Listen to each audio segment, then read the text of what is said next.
Okay, so we are ready for the first talk of the afternoon session to be presented by Andrea D'Agnolo from the University of Padua in Italy. He received the Kashiwara Prize from the Scuola Normale Superiore of Pisa, and as we have seen, he's a collaborator of Kashiwara. So please, Andrea, the floor is yours.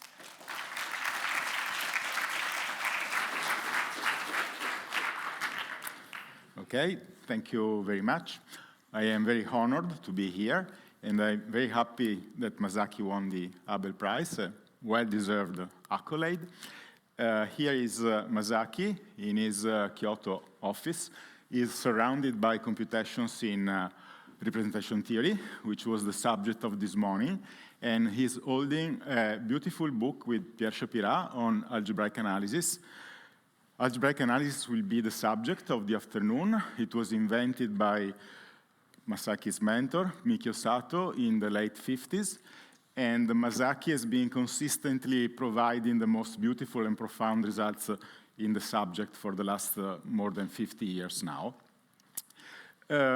What I will do today is try to talk about D-modules, which is part of algebraic analysis. D-modules are an algebraic way of attacking linear partial differential equations. And since I was asked to address non-specialists, I will start from the first problem, mathematical problem that Masaki encountered, which is the Tsurukame-san. So you have to count cranes and turtles, knowing the total number of legs and of heads. And so the children are taught a recipe on how to find a solution. I guess young Masaki should have been around 10 years old, was not happy with just this, so I guess he went back home to look in the encyclopedia what algebra is. We don't know what he asked himself, but a natural question that one can ask, okay, I know how to find a solution, but am I sure that it's the only solution to this problem? And in fact, if you just change things a little bit, and instead you consider the Tsurukamo-san, where the turtles are replaced by ducks, then in this case they have the same number of legs. And so if you know that there are 9 birds, whatever combination you choose, it's okay, right? You can take 5 cranes and 4 ducks, or all ducks, everything works fine. But this is not our problem. Our problem is more complicated, serious problem. So let us first attack an easier problem, which is the counting pairs of socks. You need to fold the laundry, and you have 18 socks. You want to know how many pairs of socks you will get in the end. That's easier than the Tsurukame-san. So now I claim something that is the question that we ask as the same answer for these two problems. So if you know, for example, that the counting pair of socks has an only solution, which is not too difficult to know, then you also know that Tsurukame-san has the same answer. And one can ask why? How are these two problems related? So now algebra comes into play, and let me just notice that children usually count on their fingers. Masaki had 10 years, but here we will prefer instead to count with integers or another Abelian group, not because Abel is our sponsor today, but because we want to be able also to subtract, not only to add. And other examples of Abelian groups are, for example, clock numbers. I feel old because now young people look at their smartphone for the time, but at my time you had to look at the face of the watch, where you see 12 numbers, and so midnight and noon struck at 12, so in the clock numbers 12 has the same meaning of 0. And this is compatible with the group operation, because, for example, you know that 13 is equal to 1, but also for 11 is equal to -1. Okay, anyway, we chose integers to count, and now the socks pairing problem boils down to a simple equation. You know that the number of socks is twice the number of pairs, right? So the system has a coefficient, in this case singular, which is 2, I call it Q, and the problem is completely determined, apart from the name that you choose for the variables, is completely determined by the coefficient and the number system that you chose. And similarly for the Tsuru-Kame-san, in this case, there are two equations. In the first equation, you have to remember that cranes have 2 legs and turtles have 4. So the first equation gives the total number of legs. And in the second, you remember that both cranes and turtles have 1 head each. So now there are 2 equations, more coefficients. I display them in an array in the same order that you see them. And once again, this problem is completely determined by the coefficients and the choice of the counting system. The question that we asked ourselves before now reads as follows. I give you the number of legs and heads, and I want to know whether the solution, I mean the system, as a unique solution or as multiple solutions, okay? So now we can use the fact that this is a very special kind of system of equations. Those equations are linear, and it's an easy fact that for a linear system, what happens is that if you know the answer in the case of initial data equal to 0, then you know the answer in any case. So let me clean up a bit this slide. I put zeros on the right-hand side of all the equations. So this is the situation that we have now. And the question is, do the systems, either socks or cranes and turtles, have multiple solutions or not? So I can play a trick, and in the setting of abelian groups, I can attach an abelian group to socks. And it is a variation on clock numbers. You see that now on the face of the clock, there are only 2 numbers, 1 and 2. So noon is at 2. Midnight is at 2, means that 2 is equal to 0, and similarly 3 is equal to 1.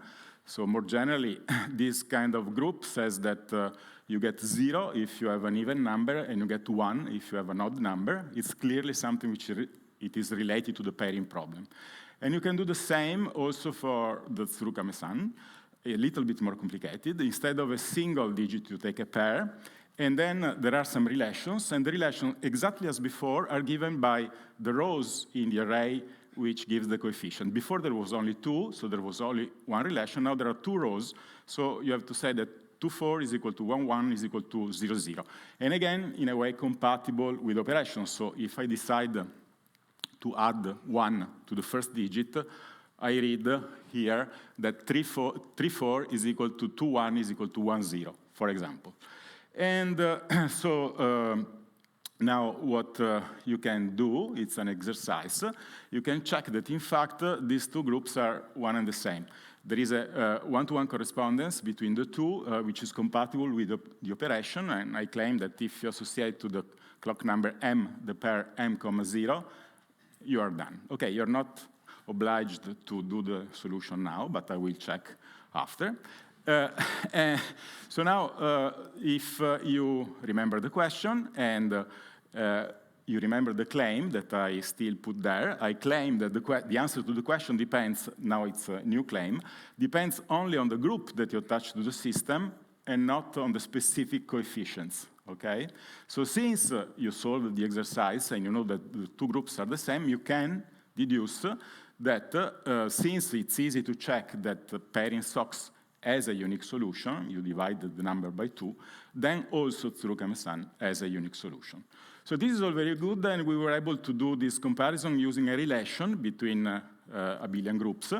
And I want to quote Henri Poincaré. In 1902, he said, mathematicians do not study objects, but relations between objects.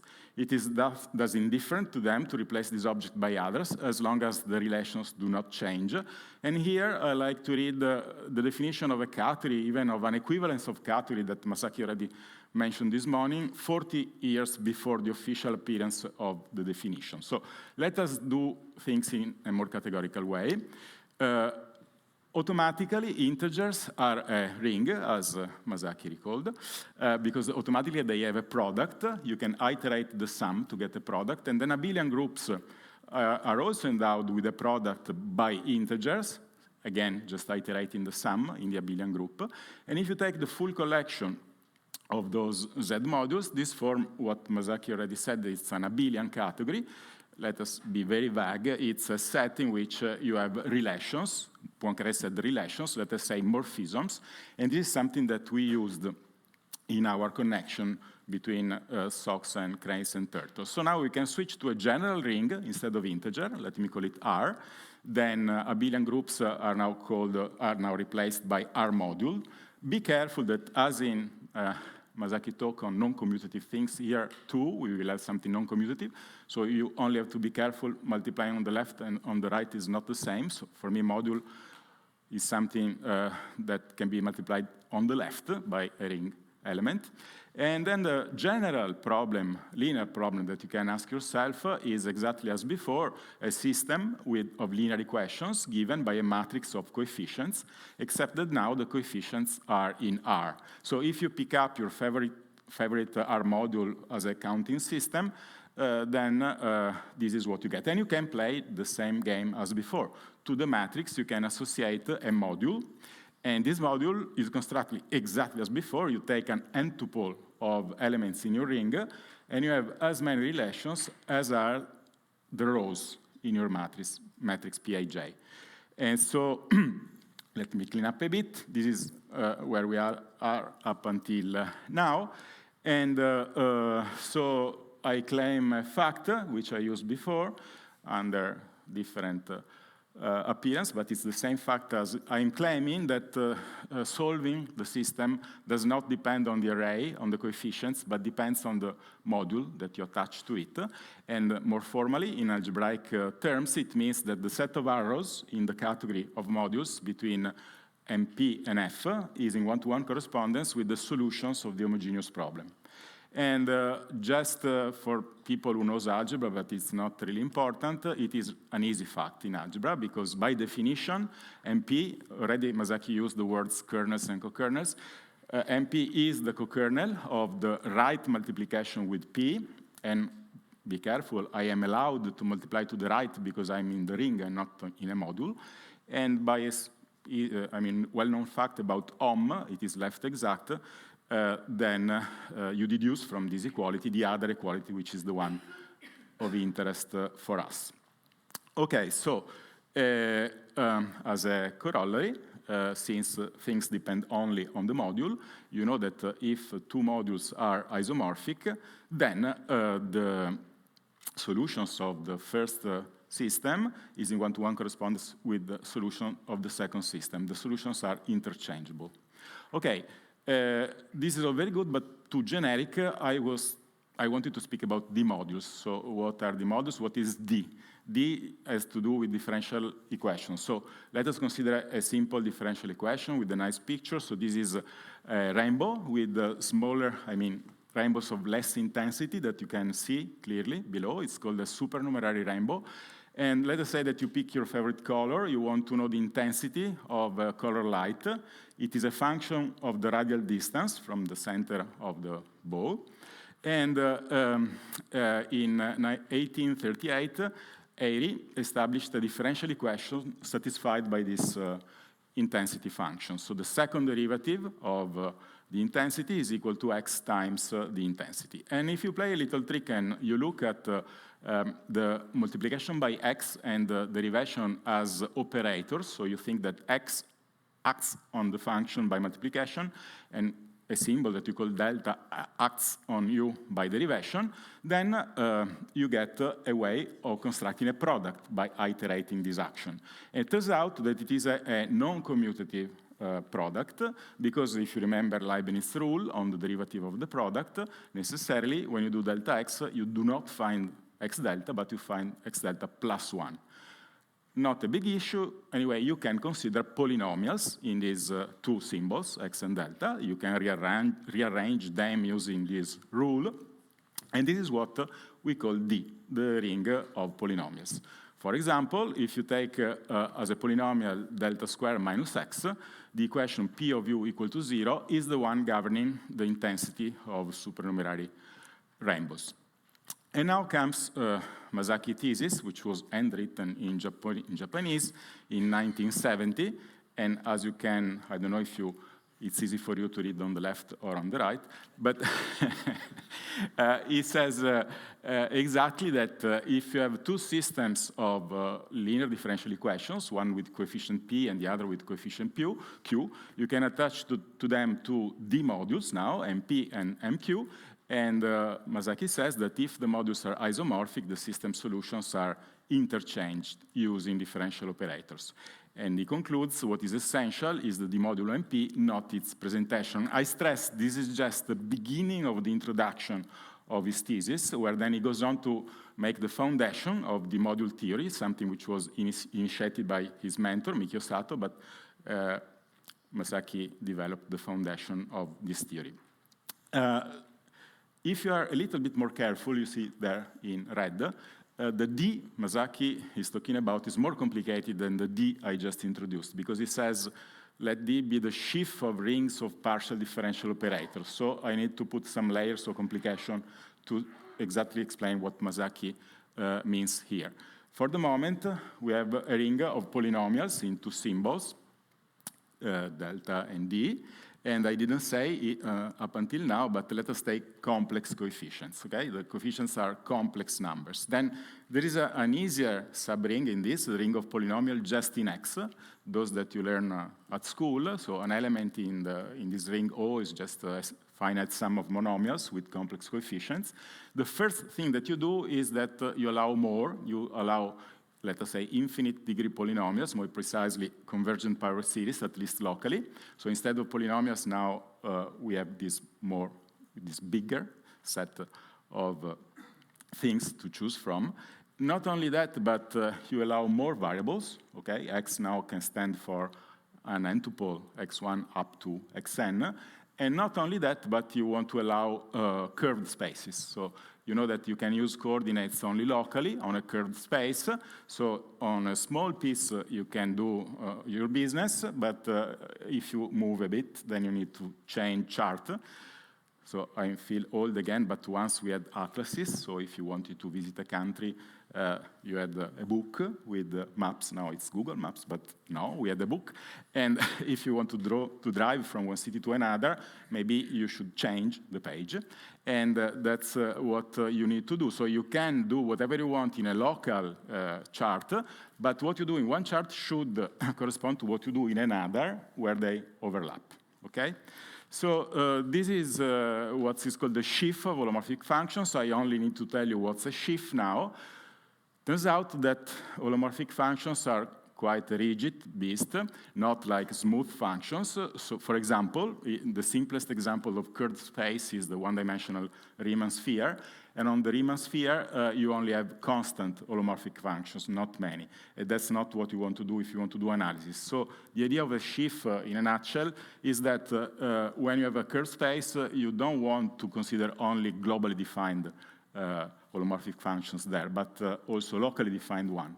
And then you can reconstruct, if you want, the global function by patching the local functions together.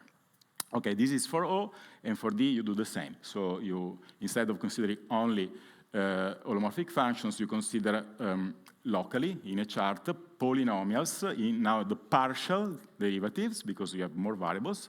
I call delta I the derivative with respect to the variable xi, and coefficients are holomorphic. Okay, so this is what D is, and then D-modules are modules over this ring. Let me mention an interesting invariant that you can attach to a D-module that Kashiwara discussed in his thesis. It's called the characteristic variety. I need to take a microlocal perspective, as David will do more thoroughly in the next talk. So you start from a curved space where you have a position, x, but you double this with a momentum in the sense of mathematical physics. You consider phase space, what in mathematics is called the cotangent bundle. And then if you take an element of your new D, which is a polynomial in local coordinates, polynomial in the partial derivatives. Polynomials are naturally filtered by the order, okay? It depends how many derivatives you have. So let us say that this operator is of order m. If you remember that there is the Leibniz rule, if you want to have something which is sensible, stable by product, all the lower order terms gets messed up, as you see in the Leibniz rule. So if you want to have something that has a change of being stable, you only need to take the top degree part of this polynomial, right? And then if you play a last trick, which is formally replacing the symbol delta I with the component ith, the ith component of the momentum, then this is something that naturally lives on the cotangent bundle, and turns out it is intrinsically defined, does not depend on the choice of the coordinates. So to any operator, you can associate what is called classically the principal symbol, which is now a holomorphic function, but in the cotangent bundle. And now you can play a thing, localization, it's akin to when you switch from integers to rationals. If you want to construct rationals out of integers, you need to divide by something. Here we do something similar. We want to be able to invert operators, not all operators, but only those whose principal symbol is not vanishing. And this is a local condition on the cotangent bundle. So you can perform this operation. You have to be a bit careful because inverting on the right or on the left is not the same. And actually a guy from Oslo started to do this, is Ore. I don't know if I pronounce correctly, O-R-E. So if you do this localization, you get a new sheaf called the sheaf of micro-differential operators. It's which lives on the cotangent bundle. So now you can extend the scalars. If you have a D-module, which lives on your base, X, you can take the tensor with E, and you get a module over E. So now it's a guy who lives on the cotangent bundle. And if you take its support, which is roughly where it is non-zero, this is called the characteristic variety. It is an invariant, useful invariant, then you can attach to a D-module. Let me give a couple of simple examples. If your D-module is given by a single equation, for example, the equation P of u equals 0 for the P, which is written above, then it turns out that the characteristic variety is the set of zeros of the principal symbol. And if you take as a D-module O, of course, O is a D-module because differential operators do act on holomorphic functions, then the characteristic variety is identified to the so-called zero section of the cotangent bundle, which means it is the set of points with the vanishing momentum, and that's something which is identified to X itself. Okay, so now why is it true? Because O actually is associated to a system of differential equations. It is the so-called theorem system.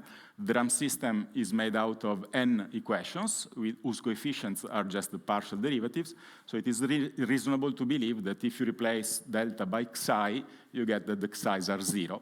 And so this is why the characteristic variety is the zero section. Okay, so now, an important result, very important result established by Sato, Kawai, and Kashiwara concerns this notion of characteristic variety. Let me first give a name to modules which are attached to systems of PDEs. So I call coherent a D-module such that at least locally I can play the trick of cranes and turtles. Okay, I can represent it by a matrix. And then a big theorem by Sato, Kawai, and Kashiwara states that if you start with any coherent module, then the characteristic variety is involutive. I don't want to say what involutive is, but in particular, what you can say is that its dimension cannot be too small. It's always true that the characteristic variety has dimension at least as big as the base space. So remember that we live in a space which is twice as much dimensions.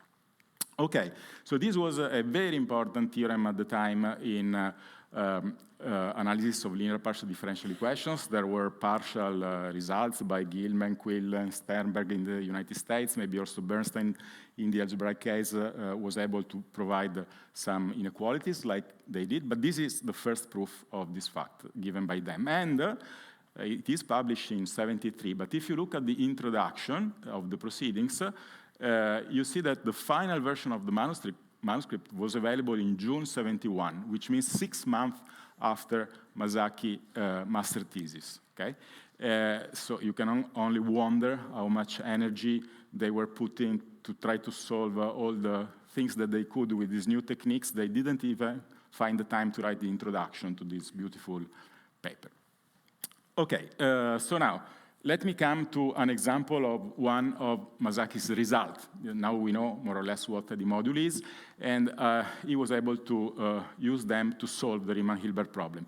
In the original formulation, the problem reads to find a regular ordinary differential equation whose holomorphic solutions have prescribed monodromy around the singular points. This dates back from 1900 at the ICM in Paris. There are some words that need an explanation. I put them in red: regular, monodromy, and singular points. Holomorphic solution we already know, right? Because we know how to associate a D-module to a system. But let me recall a few things about holomorphic solution. So now, contrary to Riemann and Hilbert, we do not work with one variable, we work with more. So X is a complex manifold, dimension n. Then let us consider, instead of a single operator like Riemann and Hilbert, an arbitrary system, and more precisely a coherent D-module.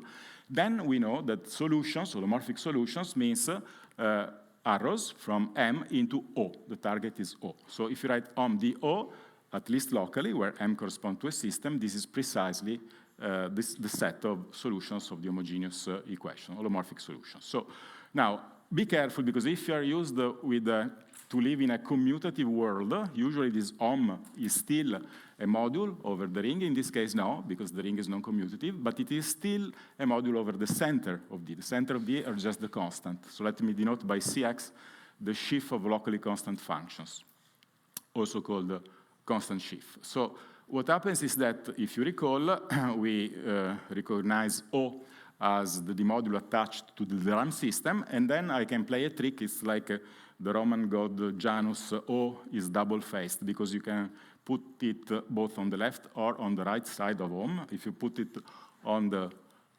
left-hand side, then it means that you're considering it as a system of differential equations. If you put it on the right-hand side, it means that you are looking at the solutions there, okay? And if you do that, you find precisely the constant sheaf. So I want to add another thing. Also, we remarked that the characteristic variety of X is inside the zero section, and there is a theorem, again, in Kashiwara thesis, that states that, in a sense, it's a converse. So if you have a module whose characteristic variety is in the zero section, it is essentially O. And more precisely, it is locally isomorphic to a finitely many copy of O, essentially O.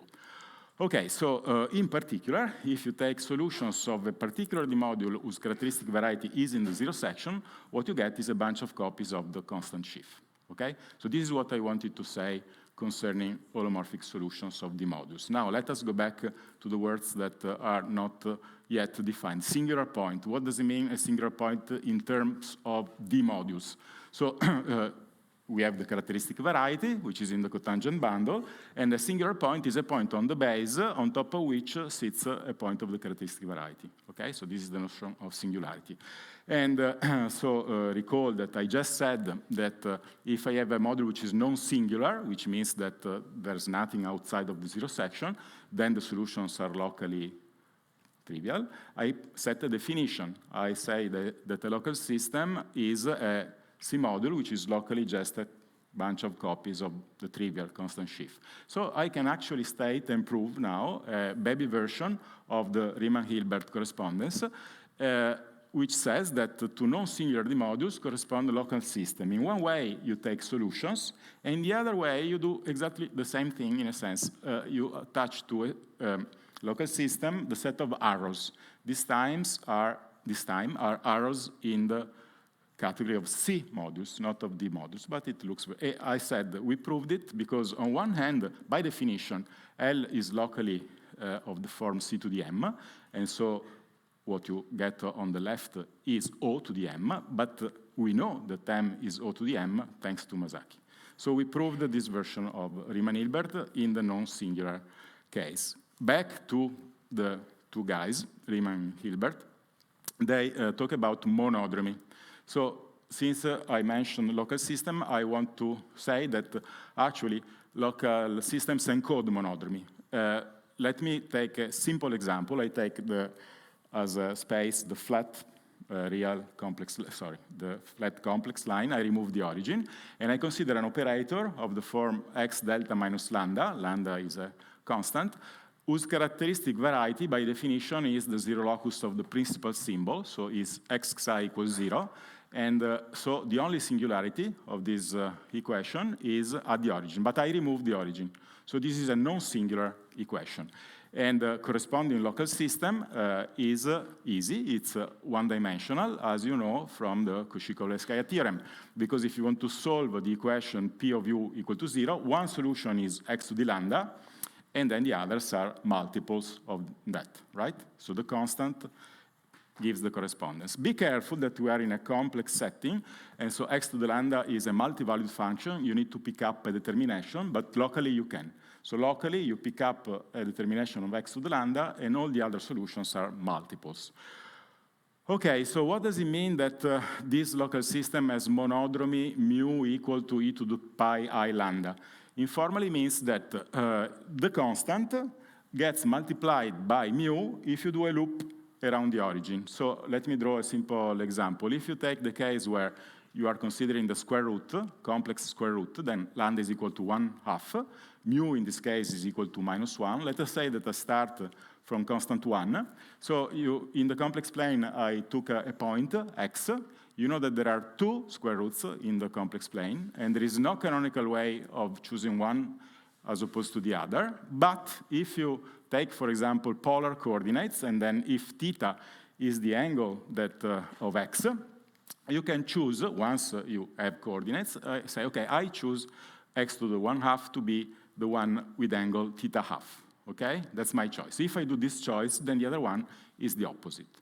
And if my blue point does a loop around the origin, the root will follow, but at half speed, and so it will go to the other side, okay?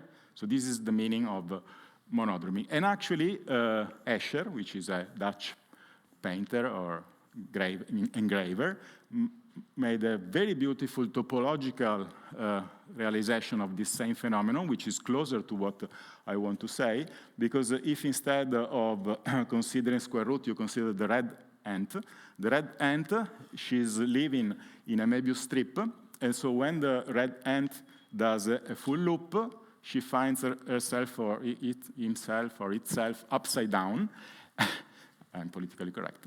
So right and left leg are interchanged, right? So this is exactly the same phenomenon. It is encoded in the topology of the local system. Last point, I don't know if I'm too fast, but if I'm too fast, it's too late to tell me. Okay, last word that I need to define is the notion of regularity, and I will be very quick on this because it's a bit complicated at this level. So I only give again a simple example, but now I consider a singularity. So let x be the full complex line, and I consider one operator which have singularity as 0 is x delta plus lambda. Now minus lambda, now it's lambda equal -1. This is classically called the Fuchsian operator, and it turns out that its solutions, we know, are multiple or 1 over x, right? Because it's x to the lambda with lambda equal to -1. Have a mild kind of singularity when you go toward the singular point 0. The growth is of polar form. But if you take another similar operator with the same characteristic variety, x squared delta plus 1, then a basis of solution is given by exponential 1 over x, and this is much worse than the previous case. This is an essential singularity.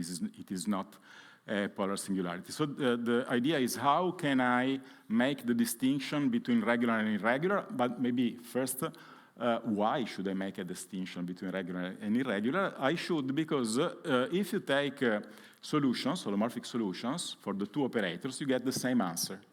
It's just a constant function outside of the origin. And this is not good for Riemann-Hilbert because the two modules are not isomorphic.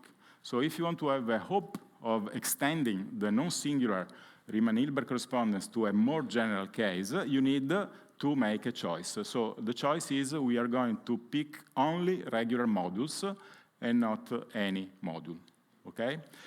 So Masaki, with Oshima and also mainly with Kawai, was able to give a D-module theoretical description of what regularity is. I will not enter into that, only show a page of the introduction of a paper by Kashiwara and Kawai in '81, just to show that, so this is what gave them a confirmation that they were on the good way toward the definition of regularity. You see that computations that they did are slightly more complicated than my examples.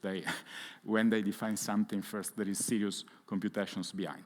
Okay, so let us say that we know what is regular, but now, if I want to replace non-singular on the D-module side instead of non-singular, I want to put regular. On the right-hand side, I had the local systems.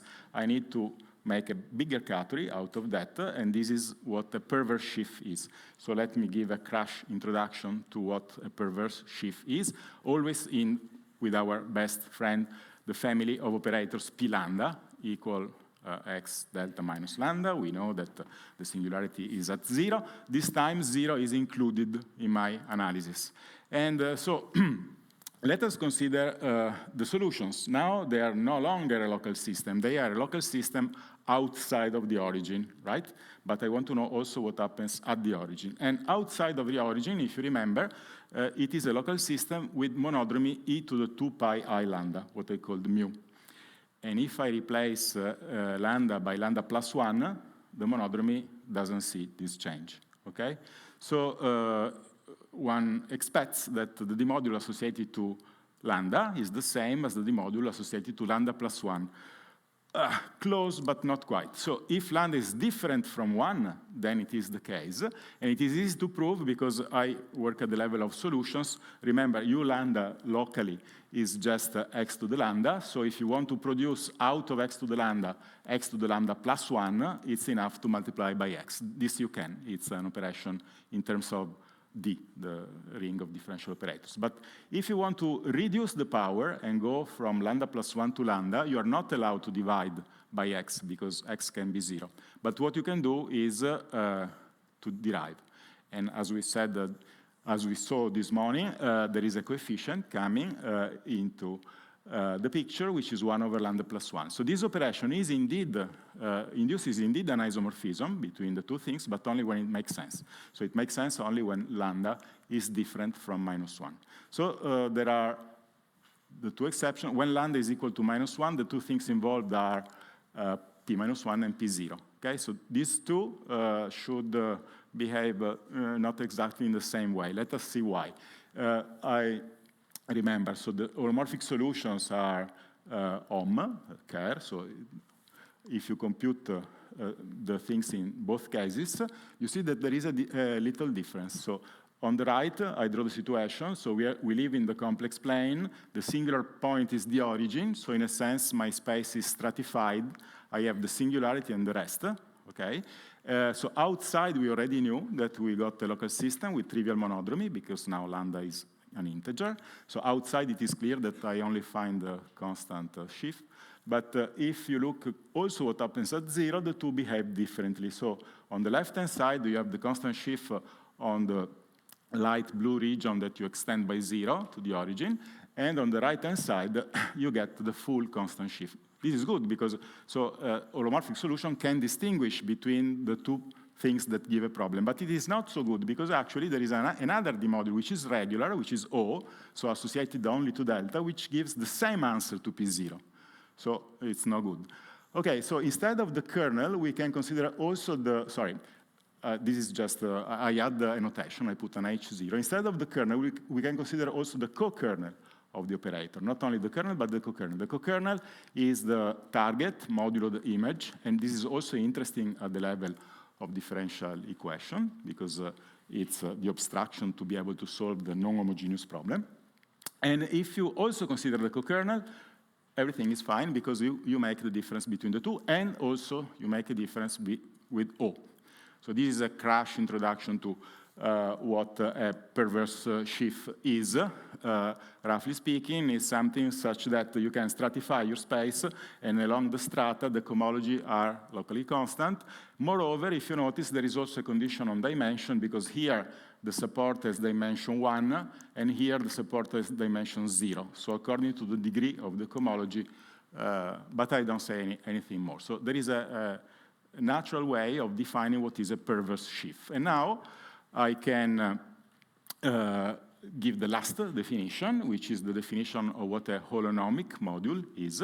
Remember the theorem by Sato, Kawai, and Kashiwara. The characteristic variety cannot be too small. I define holonomic a D-module such that the characteristic variety is as small as possible. Classically, it was called maximally overdetermined, which is interesting as a choice of adjectives, because it says that you go and add more and more equations until you can add no more, otherwise the things become trivial.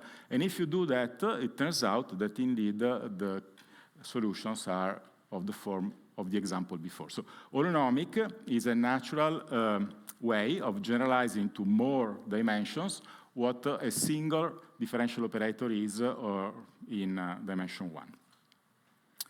Okay, so what we can do now is to enrich this statement. This is what we were able to prove.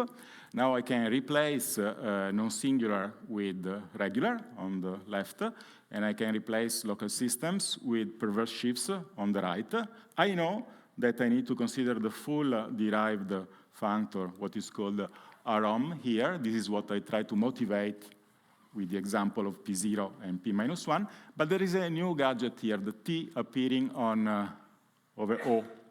So at the time when Masaki proved this beautiful statement, it was 84, he stated it in a slightly different form, but now, after 2001, Kashiwara and Shapira introduced a very interesting notion of in sheaf, so that it makes sense to talk about tempered holomorphic function, which is something that you could not do using usual sheaves. An example is that, again, if you take our best friend P-1, whose solution is 1 over x, then you see, if you want to try to come back as we did before by taking just the set of arrows without putting the t, this is no good, because, for example, the exponential belongs to this guy. And instead, if you allow only tempered holomorphic functions, then you are done, because you recover effectively only polar singularities. So this is what Kashiwara was able to do in 84, enlightened by his work with Shapira on in sheaves. All very good, but our first example does not fit into the picture, because Airy equation turns out to be irregular at infinity. So you cannot apply the regular Riemann-Hilbert correspondence. And now, just to quote a wise young guy, Abel, so the Airy equation, remember, dates from 1838. We are not too far. He wrote a letter to his teacher in 26. At the time, dealing with divergent series was not so good. And actually, if you have something which is non-regular, usually if you have a regular thing, you can try to approximate the solution by power series, power by power. But if you have an irregular equation, what you get is a divergent series, something which is made by the devil. You should stay far from it. So this was in 26, but this is for me, right? That I need to finish. The lights are dimming. Clever. I'm finished. So, but in 1857, Georg Stokes had the courage to use divergent series to solve the problem. And if you see, he's very lyric in explaining what he does. He says, now the equation is of order 2, so you have a basis of 2 solutions. We are, remember, linked to the intensity of the light. So there is a solution in the dark, a solution in the light. And he says that the inferior term, the one in the dark, enters, as it were, into a mist and is hidden for a little from view and comes out with its coefficient changed.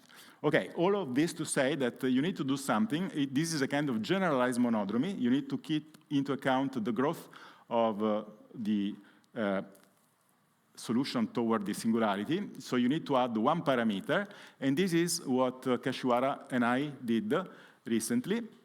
By removing the regularity condition, we used the Kashiwara-Shapira theory of and sheaves plus many other ingredients by other. We always lean on the shoulders of giants, and is one of the giants, but also other giants.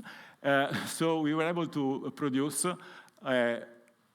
Riemann-Hilbert correspondence for the irregular case where holonomic D-modules correspond to something that we call enhanced perversities.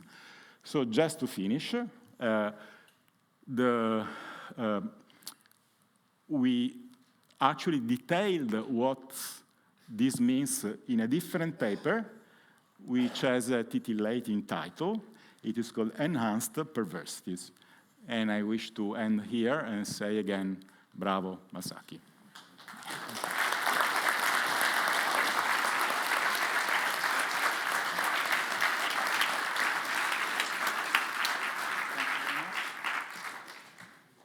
Thank you very much, Andrea. We are at time for questions or remarks from the audience.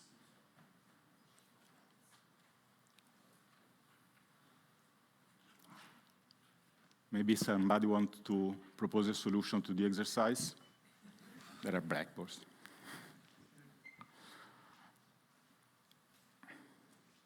There's one in the back.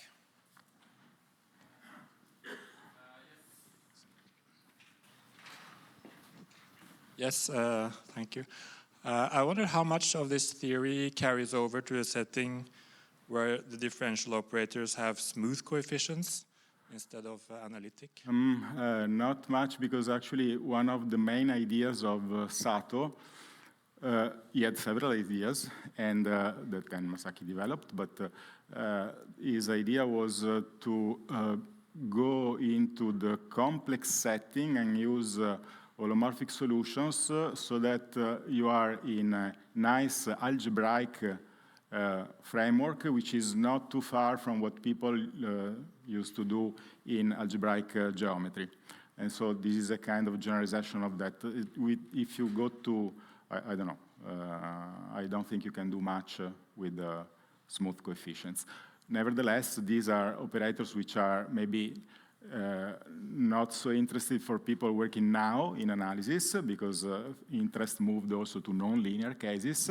But what you should remember is that actually D-modules have application in many other fields like mathematical physics, representational theory, number theory, and there are, so yeah, the answer in a nutshell is not much in the smooth case. Nevertheless, it's interesting.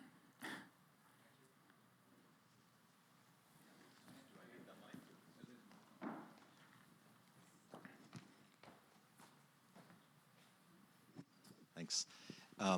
Your solution of enhanced perverse sheaves, is this something that you can speak about only using complex geometry? Like the picture you drew of Stokes data. Yes. So complex, not really, because I remember that I said this in front of people in Strasbourg once, and they were dealing with the number theory. And when I mentioned that with Masaki we had the one real dimension, the guy said, and left. So it's a kind of a mix, because you can stay in the complex setting. The idea is that you need to add one variable. You can add the complex variable. But then what we want to do with Masaki, actually, we didn't go, we were not able to go really up to the end. But if you add one complex variable, then you get a category which is big, but then nevertheless you have a fully faithful functor into this big category. Then the idea is to try to reduce as much as possible what you have in order to really have an equivalence.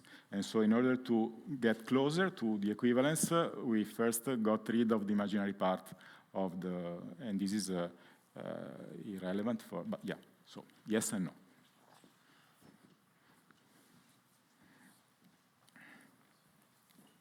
A final question or a remark? I don't see any, so let's thank Andrea once more.